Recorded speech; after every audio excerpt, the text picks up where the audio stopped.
Nos campos áridos de Belém, sob um sol que castigava a terra, mas dourava as vastas pastagens, vivia um jovem cujo destino parecia selado pela mais profunda simplicidade. Davi, o filho caçula de Jessé, era pouco mais que um vulto solitário entre as ovelhas, um rapaz de pele queimada pelo tempo e olhos que carregavam a profundidade dos salmos que ainda seriam escritos em noites de vigília, enquanto seus irmãos mais velhos treinavam com espadas pesadas e sonhavam com a glória das batalhas reais. Davi encontrava sua única companhia, na solidão do pasto e no som suave de sua harpa. Ele era o improvável, o esquecido, aquele que a própria família não via como um futuro líder, mas apenas como o guardião incansável dos rebanhos da casa. A rotina pacata daquela província foi abruptamente interrompida quando o profeta Samuel chegou à casa de Jessé com um semblante grave. O propósito era solene e perigoso, ungir o novo rei de Israel, pois a linhagem de Saul estava condenada. O clima era de uma tensão palpável que preenchia o ambiente. Jessé apresentou seus filhos um a um, começando pelo imponente Eliabe, cuja postura era de um guerreiro nato. Samuel olhou para a estatura do primogênito, certo de que ali estava o escolhido. Mas a voz do alto ecoou em seu espírito, lembrando que o homem vê a aparência, mas Deus sonda o coração. Assim, passaram-se os 7 filhos mais velhos, e para a surpresa de todos, nenhum deles era o eleito para governar a nação. Foi quando o nome de Davi surgiu como um detalhe quase esquecido pela própria linhagem. Ele foi chamado às pressas do campo, ainda com o cheiro da terra e do gado impregnado em suas vestes simples. Ao entrar na sala, a atmosfera mudou instantaneamente.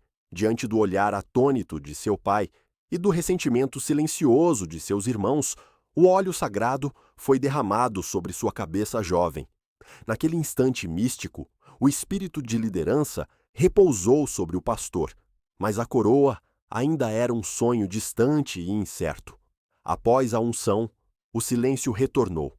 Davi não foi levado a um palácio de ouro, mas voltou para o anonimato das colinas, guardando dentro de si um segredo divino que o mundo em breve conheceria.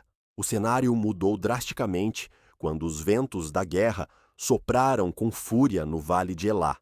De um lado, o exército de Israel estava paralisado pelo medo.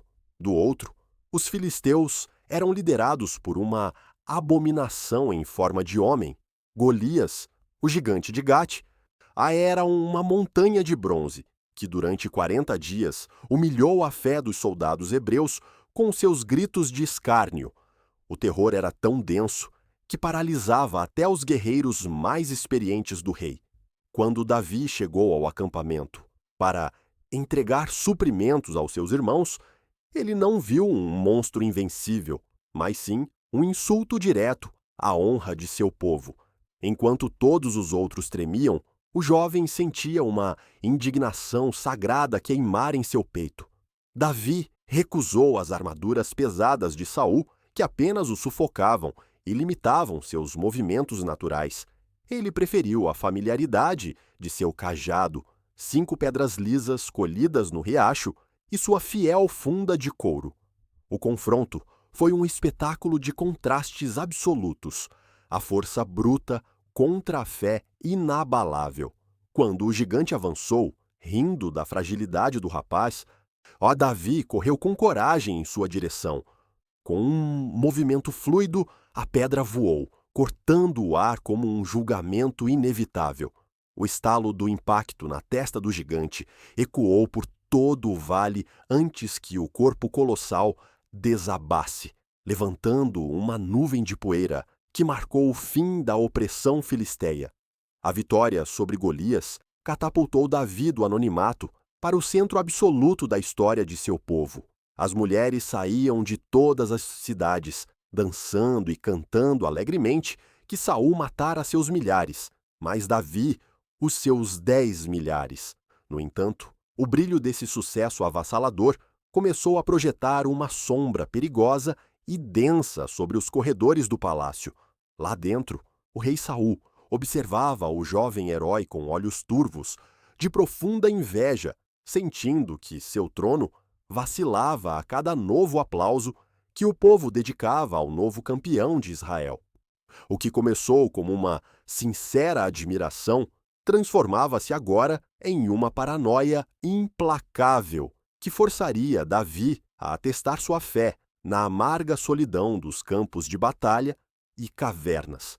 Antes de continuarmos, inscreva-se no canal e conte para nós nos comentários de onde você está assistindo.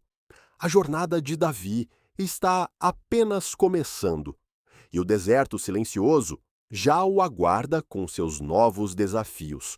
O eco das canções que celebravam a vitória sobre Golias ainda ressoava nos pátios do palácio, mas para o rei Saul, aquela melodia havia se tornado um tormento constante e as aclamações do povo o assombravam. O que antes era um serviço de alívio, com Davi tocando sua harpa para acalmar os espíritos perturbados do monarca, transformou-se em um cenário de perigo mortal. A inveja, como um veneno silencioso, corroía a alma de Saul a cada dia. Em um acesso de fúria, enquanto os acordes tentavam trazer paz, o rei empunhou sua lança e a arremessou com a intenção de cravar o jovem músico na parede. Davi desviou por um triz, percebendo que sua vida no palácio nunca mais seria segura. O herói de Israel era agora um alvo dentro de sua própria casa. No meio dessa tempestade de ódio, surgiu um refúgio de amizade profunda e proteção. Jonatas, o filho de Saul e herdeiro do trono, não via Davi como um rival, mas como uma alma gêmea. A amizade entre os dois desafiou as leis da lógica política e os ciúmes reais. Eles selaram um pacto de lealdade, trocando mantos e armas, simbolizando a transferência do direito de governar. Jonatas tornou-se o guardião de Davi, alertando-o sobre os planos assassinos de seu pai e chorando a despedida, quando ficou claro que o deserto seria o único lugar onde o futuro rei sobreviveria.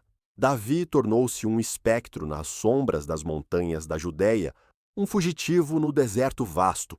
Na caverna de Adulão, o homem que fora ungido para governar viu-se cercado por um exército de marginalizados, endividados e amargurados. Aqueles que a sociedade rejeitara tornaram-se os valentes guerreiros de Davi. Sob o frio das rochas e o isolamento do exílio, o pastor aprendeu a ser um líder de homens. Ele agora era um comandante, forjado na privação, movendo-se como um fantasma entre as fendas das pedras para escapar das patrulhas de Saul, que o caçavam sem descanso pelas colinas.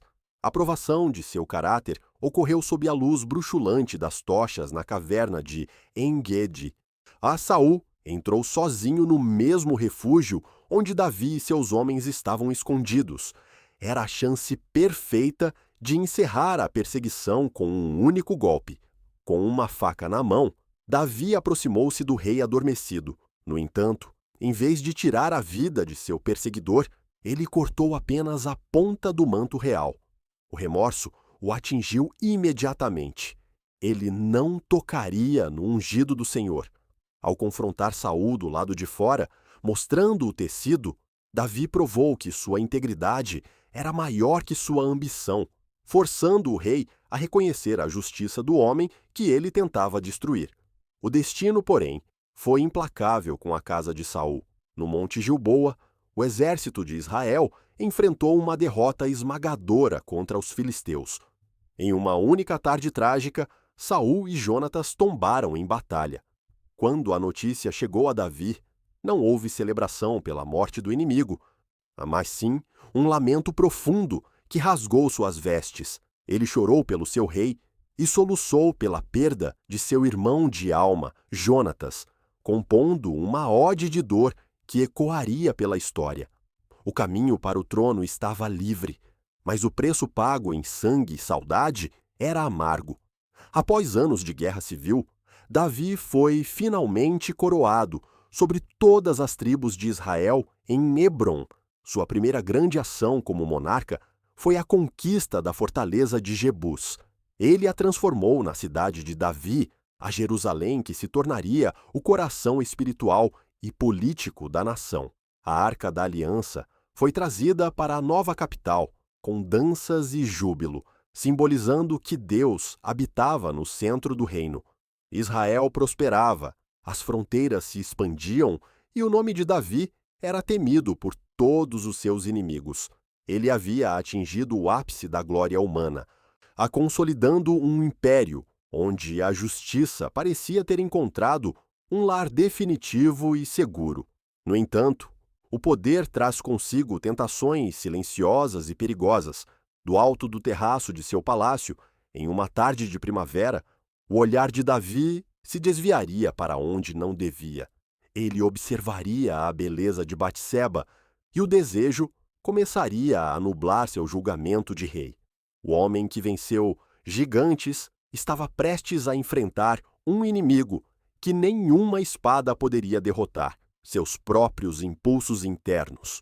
Um erro fatal estava para ser cometido, uma mancha que mudaria o curso de sua linhagem e traria consequências devastadoras para o futuro de sua coroa e de sua própria família.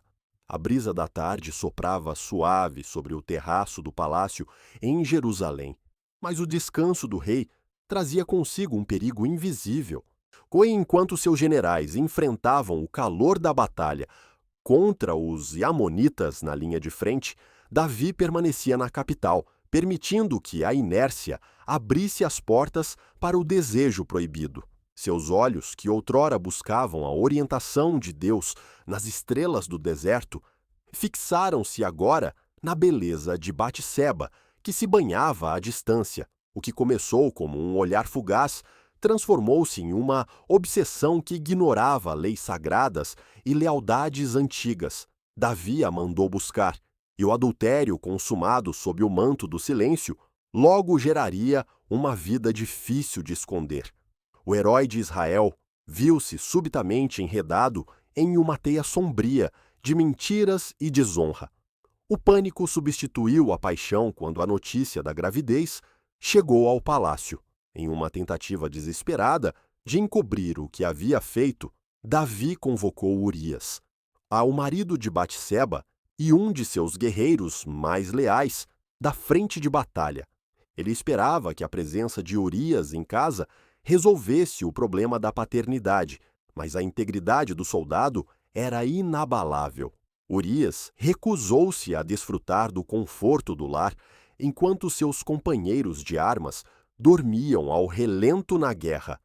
Diante dessa nobreza, a queda moral de Davi aprofundou-se.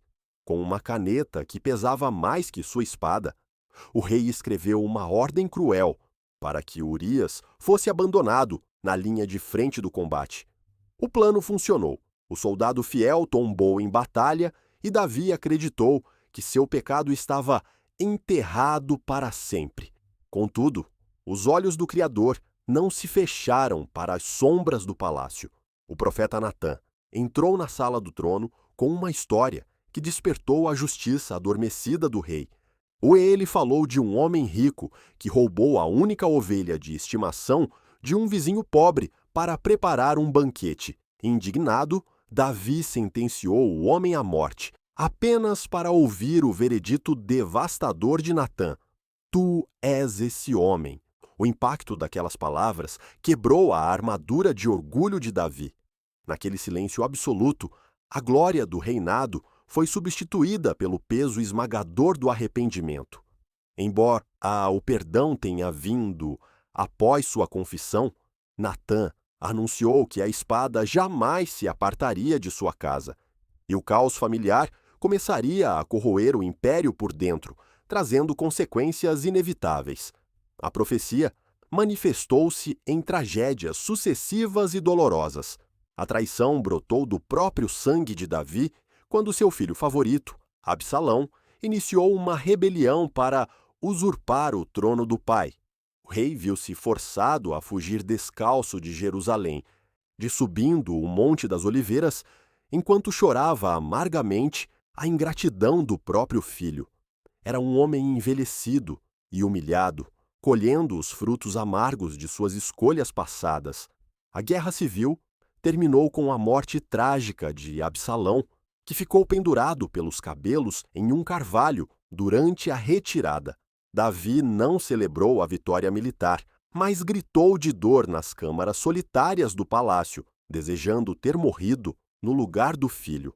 A coroa agora pesava mais que nunca, e seu coração estava permanentemente marcado pelas cicatrizes da perda. Nos anos finais, o fogo da guerra foi substituído pela serenidade da preparação.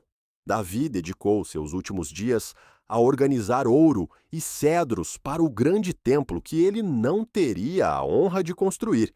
Ele passou o cetro para Salomão, deixando instruções solenes sobre sabedoria e justiça e fidelidade aos mandamentos. Ao fechar os olhos pela última vez, Davi deixou para trás mais do que um império consolidado e salmos que confortariam a humanidade por milênios.